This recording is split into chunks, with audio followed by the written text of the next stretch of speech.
Bemorimiz 11 yosh, kelganda shikoyati burundan yaxshi nafas olmaydi, doimo bitib yuradi, kechqurunlari og'zini ochib uxlaydi, xurrak yotadi. Tekshirganimizda adenoid vegetatsiyasi 3-daraja aniqlandi, 3-darajadan ham kattaroq.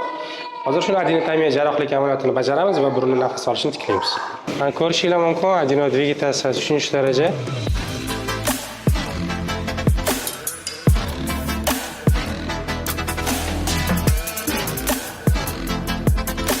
Ko'rishingiz mumkin, adenoid topoldik. Shevar yordamida endi ustini elektr koagulyator bilan kuydiramiz. Ya'ni qonamasligi uchun va qaytib o'sib chiqmasligi uchun.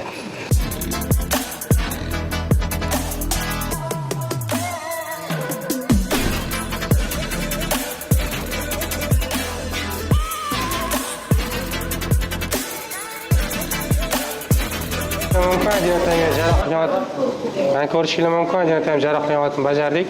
Adenoidni xulosa etdik, bemor nafas oladi.